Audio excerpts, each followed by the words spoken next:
Good evening, ladies as well as gentlemen. Papa Boris here, playing some more chess, and in this video I'd like to show you a game by Emanuel Lasker, a German chess player, and the second world chess champion. He became world champion after defeating Steinitz in 1894, and remained world champion for 27 years. So even though now he's not like the most famous player or the most hotly analyzed player on YouTube, he was definitely a dominant player in his day. Also, he was a dope-ass dude with a cool face, so I highly recommend checking out his Wikipedia page. Anyway, this game was played 5 years before he became world champion. It was played in 1889 against Johann Hermann Bauer, a guy with a cool name, I guess. I don't really know much about him, but anyway, Lasker playing white went f4. This is the bird opening. And after d5, we have the Dutch variation. So named, I guess, because it kind of looks like the Dutch defense, only with the colors flipped. In the Dutch defense, of course, white plays d4, and black responds with f5. Lasker plays e3, and after knight f6, he plays b2. A very logical continuation. With all these white pawns on dark squares, this bishop's not really going to get out anytime soon, so Lasker chooses to develop him over here on b2. And you'll note there's a lot of logic behind this. With the bishop on b2, it actually works very nicely with the placement of these pawns, because these pawns control the dark squares in the center, making it difficult for black to get his own pawns there, and that in turn leaves this diagonal nice and open for white's bishop, giving Lasker the potential to maybe make some kind of attack later in the game. Black plays bishop to e7, looking to castle on the king side, and white plays bishop to d3. Now this is a bit of an unusual move. Usually you're not going to play bishop to d3 blocking in the d-pawn. However, in this position it actually makes sense, because white doesn't really want to put the d-pawn on d4. That would just block the dark bishop on b2 that's looking at that long diagonal. And so because this pawn is pretty happy just supporting the pawn chain, and it's content on d2, putting the bishop on d3 to eye the h7 square is not a bad plan. You'll notice that white does have these two bishops on adjacent diagonals, which can potentially be very strong in some situations. Black plays b6, looking to put his own bishop on the long diagonal, and white plays knight to c3, for the moment blocking his dark squared bishop on b2. Black plays bishop to b7, white develops his knight naturally, and after knight b to d7, both sides castle. Now this is a critical position in the game in my opinion. It doesn't really look like much. It is an equal position for the most part, and there's nothing fancy to do here, but if you were white, what would you play? That's one of the differences between, player like me who doesn't really know what the hell he's doing and a world caliber player like Lasker is good players can find a plan in a position where there doesn't seem to be much to do. And what Lasker does is he plays knight c to e2. So the plan here is to maneuver this knight over to the king side and then eventually play knight to h5 and dislodge this knight on f6. As I've talked about before, the knight on f6 is a very important knight. It stops the white, let me actually get rid of some of these arrows. It stops the white queen from coming out to g4 and h5 for the attack. And it also protects this key pawn on h7, which in this position is handy because this bishop's eyeing h7. On top of that, the knight, just by sitting on f6, blocks white's dark square bishop from getting at the black king. So that was Lasker's plan. That all being said, this move, knight to e2, is a little bit of a misplay because it gave black an opening here. And if you're trying to get better at chess, one of the easiest techniques or brain tricks that you can use to get better at finding moves is to ask yourself, whenever your opponent makes a move, what was the weakness of the move that my opponent just made? Or what was the weakness of the last move? And so the weakness of white's last move is that it actually hems in his light squared bishop. So now black could have played knight to c5, and notice the white bishop cannot retreat to e2 because the knight is there and the bishop has no other squares to go to. Reprieve on b5 would be only temporary because black can just kick the bishop from here again, and if white tries to hang out on the edge, his bishop actually gets totally blocked and now white's losing the game. So this wouldn't be like the end of the world or anything, but black would definitely have an advantage here, and whenever you're black and can get an advantage on like the 9th move of the game, you're in pretty good shape. Trading off this bishop would have been good for black. However, whether Johann Hermann Bauer missed this or decided to just not go for it is unclear. He chose to play c5. So perhaps he saw this opportunity to win the bishop but just didn't value it highly, and he decides to fight for the center, leaving the position more or less equal. Lasker continues with his plan, going knight to g3, and now black plays queen to c7. So this move looks at the center and maybe is considering pushing e5 in some case and getting a break, which would lead to a nice and open position for black. White plays knight to e5, which puts an end to these ideas because now, of course, the pawn can't move. The knight is blocked. This knight is nice and central in this position anyway. Lasker may also have been hoping for his opponent to do what he did next, which is capture the knight on e5. So the reason that this is good is twofold, for white, I mean. One reason why white likes this is that now white can play bishop takes e5, and he has a tempo on the queen that just took a time to move to c7. The other thing that white or Lasker may have liked about this is that back when black's knight was on d7, it could essentially recharge the knight on f6. So if white ever took the knight on f6, then the knight on d7 would just recapture, and there would still be a knight on f6, which is this key defensive square. When black elected to capture white's knight, he got rid of the protector on f6. So now when the knight on f6 is gone, it's really gone.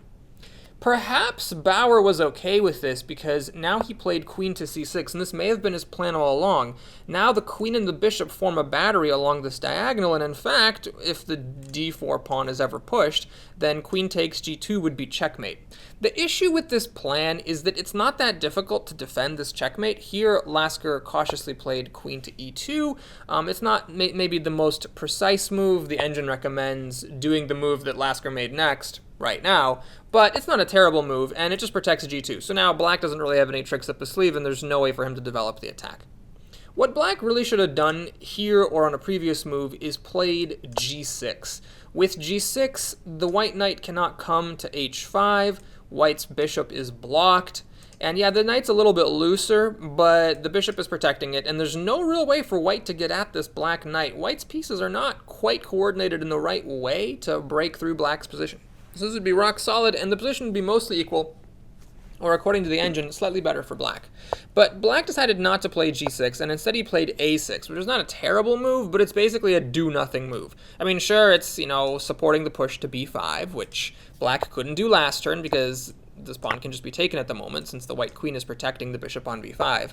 But this is basically giving white time to do whatever he wants. It's as if Bauer was saying to Lasker, hey, bud, you just, you do whatever you want. I see you're cooking something in the kitchen, keep on chopping those onions. Just keep doing what you're doing. I dare ya. And so now Lasker played knight to h5, and at this point white has the advantage. It's not like a winning attack or anything like that, but black has to be very careful how he plays here. If black makes some normal looking move like rook to c8, for example, then white is actually just winning this game straight up. So it takes a little bit of calculation as black to realize that you have to do something about what white just did or else you lose. What's going to happen here is white takes this knight on f6. And after the bishop takes the knight back, and the bishop takes the bishop, and the pawn takes the bishop, white simply comes in with queen to g4 check. And after the king moves to h8, that's the only move, white very simply just plays queen to h4. So now white is threatening checkmate on h7, and shockingly, there's no real good way to block it. The only move that black has to block checkmate in one is f5, but now white plays queen to f6 check, and after the king goes to g8, the rook can come up to f3, threatening checkmate here. How do you even stop that? The only thing that black can really do is move this rook to make an escape route for the king, but then white simply shifts the queen to h6, cutting off the king's escape. Now white is threatening to play rook g3 check, and then queen g7 checkmate, and black is forced to give up the rook, give up the queen. He's forced to push a pawn. This is the only way to stop the checkmate. After rook g3, black gives up the queen for the rook. And, well, it's not an immediate checkmate, but the game will continue from here, and white is clearly going to win. Now, I'm not saying that that is easy to calculate. That is quite a lot of moves of calculation, but just so you know, knight h5 is a deceptively strong move, and black has to play very carefully here. So what Bauer probably should have done here is moved this rook. That way, if we go into the variation I showed earlier, say we do all this stuff again, Then after the queen comes to g4, the king can run to f8, and white still has the advantage, but it isn't the end of the world either for black. But what Bauer did instead is the very innocent knight takes h5. And indeed, that's a pretty solid looking move, because if white just captures the knight with the queen, this looks strong, with a checkmate threatened on h7 and this bishop goring down the black king side. But black here has the move f5. I'm guessing this is what Bauer was planning. And now there's no really good way for white to get through and continue the attack. So for example, if white tries to say like a rook f3 and try to bring the rook over and threaten checkmate or something, black actually just ducks back with queen to e8, threatening the trade of queens. And if white captures queens and trades queens, then it's just an equal endgame. And if white doesn't do it and just like moves back to h3, there's no way for white's pieces to coordinate into a good attack. In fact, the position is pretty much dead equal here, if not a little bit better for black. So that's probably what Bauer was thinking when he captured the knight. But Lasker had another plan in mind. And what begins here is a really distinctive combination. This is why, even though I saw this game for the first time almost 3 decades ago when I was 4 or 5 years old, I still remember the game to this day, because the combination here is very distinctive, and I actually learned later as an adult that this is sometimes called a Lasker, what Lasker just did. He played bishop takes h7 check. Now, bishop takes h7 by its own is not a particularly mind-blowing sacrifice. It's a common theme in quite a few chess games. A lot of the time, black can avoid the capture and avoid white's tactics by playing king to h8. But here, white's kind of caught black with his pants down, because if black declines the sacrifice, white plays queen takes h5, and there's no way to stop checkmate. Mate is coming in just a few moves. So black has to take the bishop. Then queen takes h5 is check, and after king to g8, white sacrifices the other bishop. So this double bishop sacrifice on h7 and then g7 has appeared in several other games since, but Lasker is the first person to do it, or at least the first person to do it famously. And I want to point something out. As a kid, I was like, oh, cool, he's sacrificing the bishops. But what you have to realize is that you don't just get to this position as white and be like, oh, hey, I can sacrifice a bishop, and then I have to sacrifice my other bishop. You actually have to plan both of those sacrifices in this position when you play knight to h5. Here, Lasker already had these bishop sacrifices in mind. Because if you don't have those in mind, then like after the knight takes and queen takes, like I showed earlier, it's just an equal position. And there's no point in playing knight to h5 unless you see that you're going to do those bishop sacks. So, in any case, bishop takes, king takes, queen takes the knight, and after the king goes back, the bishop takes on g7. So the idea with this sacrifice is that now the king is totally exposed. White plays queen to g4 check. The king cannot go to f6, because then queen to g5 is checkmate and won. So the king goes to h7. By the way, it's very important that it be exactly h7. So credit to Bauer for making the right call here. It has to be h7. Going to h8 or to h6 loses on the spot. Why? Because white plays rook to f3, threatening checkmate. The only way to block this checkmate is to now play e5, and after rook h3 check, the queen moves to intercept, and that's why the king has to be on h7. If it was on h8, then the queen would be hanging, and if the king was on h6 himself, then this would just be checkmate right here. Black would have one move to delay the checkmate, and then it would be all over. So now, rook takes queen and king takes rook. Here's the thing, though. It may look like white won a queen, but white is actually material down in this position because black has a rook and 2 bishops for the queen, and although the queen is the most valuable piece, a rook and 2 bishops are worth more than a queen. So not only did Lasker have to calculate this whole winning the queen thing all the way back here like 8 moves ago, but he had to realize that after all these sacrifices and checks and blocks and everything, that after winning the queen, he would have this next move, queen to d7, forking the 2 bishops and getting material ahead.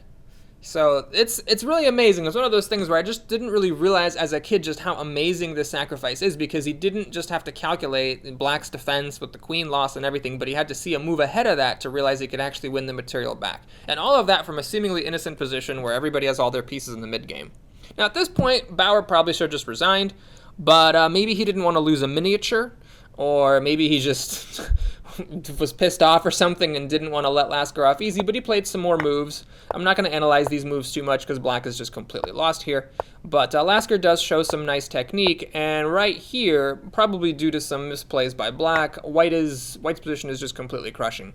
In fact, black can't even take this pawn really, because the queen can actually drop into e6, and now you're threatening checkmate and the bishop, and the pawn can't take the queen because it's pinned by the rook.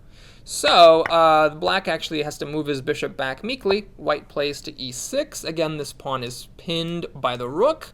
So black tries to protect the pawn, and then white makes the move queen to g6, a very dramatic move, but of course the queen can't be taken because this pawn is still pinned. So how do you stop this business on f7? Well, black tried f6, but now finishing a game in a rather delightful fashion, Lasker played rook takes f6, sacking his rook to just, top off the cherry on the sundae. Now after the bishop takes the rook and queen takes bishop check, the king and the rook are forked. So the king has to move to e8 or else the rook is lost, but now white plays queen to h8, check. The king has only a single move, which is to g7, and after queen to g7, this rook back here is lost.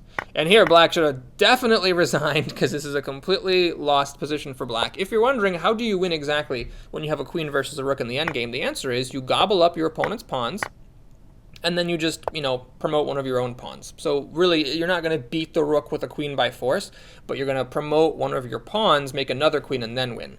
Here, after d3, white actually just played queen takes d3, and at this point, if black, trades the rook for the queen, white has so many pawns that in this king and pawn endgame, white's going to get another queen and then win. So at that point, when we had this move, queen to d3, after capture and capture, black resigned. So thank you so much for watching this video. I hope that you enjoyed it. Please like and or subscribe, and I'll see you again soon. Take care.